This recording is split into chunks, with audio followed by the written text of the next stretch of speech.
வணக்கம் நண்பர்களே. இந்துக்கள் விழித்திரு நண்பர்களுக்கு வணக்கம். இந்த பதிவு பார்க்கணும் சப்ஸ்கிரைப் பண்ணுங்கள், ஃப்ரெண்ட்ஸ் ஷேர் பண்ணுங்கள், சப்போர்ட் பண்ணும். மெம்பர்ஷிப் ஆகி ஜாயின் பட்டன் இருக்குது. தேங்க்யூ. இப்போ ஒரு முக்கியமான விஷயம் என்னென்னாக்க, தேமுதிக தலைவர் விஜயகாந்த் இதுக்கு முன்னாடி முதல்ல இந்த ரிசர்ச் எம்பிஏ படிக்கும் போதெல்லாம் ரிசர்ச் அந்த ஆராய்ச்சி அது கட்சியில் அண்ணாமலை சேர்ந்தது தேமுதிகவில் தான் சேர்ந்ததுன்னா, அந்த கட்சியில் சேர்றதில்ல, அந்த ஆராய்ச்சி சம்மந்தமானது அந்த மாதிரி உள்ளதுக்கெல்லாம் அந்த ஆய்வுக்காக சேர்ந்தது தேமுதிகவில் தான் அண்ணாமலை, அந்த படிப்பு சம்மந்தமான காலத்தில். இப்போ இவர் தலைவர், அவர் தான் வந்து எம்ஜிஆருக்கு அப்புறம் ஏழைகளுக்கெல்லாம் சாப்பாடு போட்டு உதவி பண்ண நல்ல மனிதர் கூட, நடிகர் உட்பட. அது இணைந்தது கட்சியினர் தொண்டர்களுக்கு ஒரு இதுதான். ஸோ தேமுதிக தலைவர் விஜயகாந்த் மறைவு. அப்புறம் இது குறித்து கூடி நிர்மலா சீதாராமனும் அவர் மாதிரி வள்ளல் எம்ஜிஆர் பண்ணுற மாதிரி பண்ணியிருக்காரு. எல்லாம் உணவு வழங்குறதெல்லாம் அது நிர்மலா சீதாராமன் சொல்லியிருக்காங்க, அண்ணாமலையும் போயிருக்கார், மோடி உட்பட, அமைச்சர் உட்பட. இந்த ஒரு மனிதர் இன்று தமிழகத்தில் இல்லை, மறைந்து விட்டார். அதுதான் வருத்தத்துக்குரிய செய்தி. அதுக்கப்புறம் பார்த்தீங்கன்னாக்கா, இப்போது நேற்று இந்த நிர்மலா சீதாராமன் வந்துட்டு போனப்போ அந்த 2 நாளைக்கு முன்னாடி வந்து பார்த்துட்டு போனாங்க. ஏன்னா இல்லாட்டி ஸ்டிக்கர் ஓட்டிடுவானே. அங்கே பார்த்துட்டு போனதில் அவங்க வந்து சில ஆய்வு பண்ணியிருக்காங்க. அதுக்கு ஒரு ரிப்போர்ட்ஸ்லாம் கொடுத்துருக்காங்க மோடி அவர்கிட்ட. அதுக்கப்புறம் என்ன வருதுன்னு பார்க்கணும். இதுக்கடையில் அங்கே ஒரு பெருமாள் கோயிலில் கழிவுநீர் கலக்கிற மாதிரி பெருமாள் சுற்றி வர்றதுக்கிட்ட அசுத்தமாக இருக்குது. அது நிர்மலா சீதாராமன் பார்த்துட்டு அந்த கன்சர்ன் அறநிலையத்துறையிட்ட பேசியிருக்காங்க. அப்போ இடையில அந்த நயினார் நாகேந்திரன் எம்எல்ஏ சொல்லும்போது, நீங்கள் என்ன பண்ண போகிறீங்க, அவங்க பார்த்துப்பாங்க. இடையில ஒரு தம்பி, நான் 30,000 கொடுக்குறேன், தம்பி நீ எல்லாம் அது யார் கொடுக்குமோ உண்டியெல்லாம் போட்டாத, அவங்க பணம் இருக்குது பார்த்துப்பாங்கன்னு சொன்னான். கிண்டலாக சொல்கிறேன்னு நினைக்காதீங்க, புரிஞ்சதை செய்யுங்க, இல்லாட்டி நானே வந்து நின்று பார்ப்பேன்ற மாதிரி எச்சரிச்சிருக்காங்க. அந்த கோயில் பெருமாள் சுற்றி வரத்துல நீட்டாக இருக்கணும் அப்படின்னு மத்திய அமைச்சர் நிர்மலா சீதாராமன்.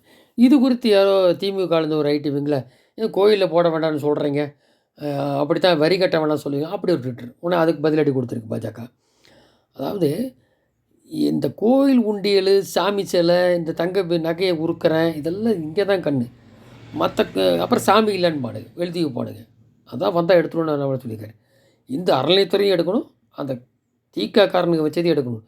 இதே மற்ற மதத்தில் ஒன்றும் பேச மாட்டானு. ஆனால் கவர்மெண்ட்லேருந்து அங்கே போகும், எல்லாம் போக வேண்டிய பணமாக அரிசியை போகக்கூடாது இல்லை. அப்போ எல்லாத்துக்கும் ஒரே மாதிரி இருக்கணும்ல. ஒன்றா எல்லாத்தையும் அறநிலையத்துறையும் எல்லாத்தையும் இருக்கக்கூடாது. அதுதான் நம்ம சொல்கிறார். ஆச்சுங்களா. குடியார மாலமாக வச்சுட்டு இருக்கிறது, ஒருத்தனுக்கு யோஜனை வராத வரைக்கும் பண்ணிக்கிறது, இதெல்லாம் இந்த திராவிட மாடலில். திராவிட மாடலில் ஒன்றும் ஆகல. அது இத்தனை வருஷம் போட்டுட்ருக்கீங்க திருவாரூரில் ஓட்டு, என்ன நடந்தது, காவேரி தண்ணி கொண்டு வர முடியல, இனியாவது மாற்றி போட்டு பாருங்கம்மா. இது பண்ணியிருக்க விவசாயிக்கு 6,000 என்ன பண்ணியிருக்காரு. இந்த 1000 கொடுக்கறதுக்கு தாளம் 30,000 பக்கம் ஒரு விவசாயிக்கு கொடுத்துருக்கு அப்படிங்க எடுத்து சொல்கிறார். ஸோ அதை பாருங்கள் நீங்கள், இந்த ஒரு வாட்டி பார்த்தீங்கன்னா தான் தெரியும். இப்போ எல்லா ஸ்டேட்லையும் ஏன் எங்களை விட மாட்டேறாங்க, ஒரு தடவை வந்தாச்சுன்னா யாரும் விட மாட்டேங்க. ஊழலில் ஆட்சி தான் உங்களுக்கு தேவை. இந்த மாதிரி 70 வருஷமாக இந்த குப்பையெல்லாம் உங்களுக்கு தேவையில்லைன்னு அர்த்தம் அப்படி சொல்லியிருக்காரு. இப்போ அதே மாதிரி ஏவாவேலும் மாட்ட போகிற அப்படி அவர் போய் நிர்மலா சீதாராமனுக்கு அந்த போர்வை மாதிரி சால்வை போட போக அதை வேண்டான்ற மாதிரி மறுத்துட்டாங்க. அவருக்கு இதாக போச்சு. ஏன்னா அவர் ஐடியில் மாற்றிருக்காரு, ஃபினான்ஸ் டிபார்ட்மெண்ட் இந்த அவங்க கீழே தான் வருது. இன்றைக்கும் அவங்க போய் தோளில் போட்டு அதே இந்தம்மா வாங்கிட்டு போய் எல்லாம் வைரல் அதுக்கு முன்னாடி வேணான்ட்டாங்க. ஸோ இந்த மாதிரி இது பண்ணியிருக்காங்க. அப்புறம் என்னடா இது திமுக சொல்லிட்டு ஏடிஎம்கே சொல்லலை அப்படின்னு வேண்டான்னு சொல்லிட்டு இப்போ இவர் மேலே பன்னீர்செல்வம், வளர்மதி மேலே கேஸ் இருக்குது, பன்னீர்செல்வம் மேலேயும் கேஸ் இருக்குது. ஏன்னா தென் மாவட்டத்தில் பிஜேபி வளர்ந்துட்டுருக்குது. அது ஏடிஎம்கேர்னு ஒத்துக்கிறேன், திமுக ஏற்கனவே பிசாசு மாதிரி இருக்குன்னு ஒரே பொண்ணு சொல்லிட்டு அப்படி. இப்படி இருக்கும்போது ஒருவேளை பன்னீர்செல்வம், வளர்மதி, இனி ஏடிஎம்கேக்காரங்களும் எடுப்பாங்க போல. அது அண்ணாமலை டீட்டெயில்ஸ் கொடுத்துருக்காரு சீதாராமன் நிர்மலா. அது மோடிகிட்ட பேசிட்டு என்னென்று வரும். அப்புறம் இங்கே பார்த்தீங்கன்னா, செய்யும் தொழிலை இழிவுபடுத்துறது சரியா, இந்தி பேசும் வட மாநிலத்தை தமிழகம் வந்து கட்டுமான பணி, சாலை போடுவது, கழிப்பறை சுத்தம், இது போன்ற பணிகளை தான் செய்கின்றனர் தயாநிதி பேசினார் இல்லையா. பிறரை இழிவுபடுத்தி கொள்கையாக கொண்ட திராவிட மாடல் கலாச்சாரங்கள் பின்வரும் கேள்விகளுக்கு பதில் சொல்லணும். கட்டுமான பணி, கழிப்பறை சுத்தம், சாலை போடும் தொழில் உங்கள் காமாலை கண்களுக்கு கேவலமாக தெரிகிறதா? செய்யும் தொழிலே தெய்வம் என்ற பழமொழி நீங்கள் பள்ளியில் படித்தது இல்லையா? அவன் எங்கள் பள்ளிக்கூடம் போயிருக்கானுங்க தற்கூரி பசங்க. மும்பை மற்றும் அரபு நாட்டில் ஏராளமான தமிழர்கள் தான் உடலை வருத்தி இதைய தொழிலை செய்கின்றனர் இல்லையா? அவள் அங்குள்ள மக்கள் இப்படி இழிவுபடுத்தினால் நீங்கள் பூரிப்படுகிறீர்களா? பானிபூரிப்பவர், கழிப்பறை கட்டுபவர் என்ற செய்யும் தொழில் பிற மொழிகளையும் இழிவுபடுத்தான் திராவிட செம்மல்கள் பார்வையில் சமூக நீதியா? வேலை வெட்டிக்கு போகாமல் டாஸ்மாக் கடையில் காலையிலேயே மது அருந்தி சாலையில் மட்டையாக விழுந்து கிடப்பது தான் உங்கள் திராவிட மாடல் சித்தாந்தப்படி நல்ல தொழிலா? இங்கு வசிக்கும் தமிழன் மதுவில் மயங்கி வீழாமல் உடலை வருத்தி உழைத்தால் பிறர் ஏன் இங்கு வரப்போகின்றனர். அது ஒரு நிறைய தொழிலதிபர் சொல்லியிருக்காங்க. நான் ஏன் இந்திக்காரன் கூப்பிட்றேன்னா இவன் தமிழ்நாடு வேலை செய்ய வரமாட்டேங்கிறான், அதனால அதுதான் அது. வரலாறு காணாத ஊழல், வரி ஏய்ப்பு, பிரிவினைவாதம் தமிழ்நாட்டை பெருகும் மற்றும் ரவுடி கலாச்சாரம் போன்றவற்றை கட்டவிழ்த்து விட்ட திராவிட மாடல் கண்மணிகளே, முதலில் உங்கள் முதியில் உள்ள அழுக்கை சுத்தம் செய்து அதன் மீது பிற மீது குற்றக்குறைகளை சுமத்தினால் என்ன? இனி நீங்கள் வாய் திறப்பதற்கு முன் யாகாராயினும் நாகாக்க காவாக்கால் சோகாப்பர் சொல்லிட்டு அது எத்தனையோ உலக மொழியில் திருக்குறள் மொழிபெயர்க்கிறாரு யார்? மோடி. இந்த திருக்குறள் நம்ம இங்கே தானே இது இவங்க மொழிபெயர்த்திருக்காங்க என்றைக்காவது? அதுதான் திராவிட மாடல் ஒன்றும் இல்லை, அது ஒரு வெங்காய மாடல், அது யூஸ்லெஸ். அப்புறம் தலைநாடு டெல்லியில் நடந்த இந்தியா கூட்டணி 4வது ஆலோசனை கூட்டம் பிரதமர் வேட்பாளர் பற்றி எந்த அறிவிப்பும் இல்லாமல் முடிந்துவிட்டது.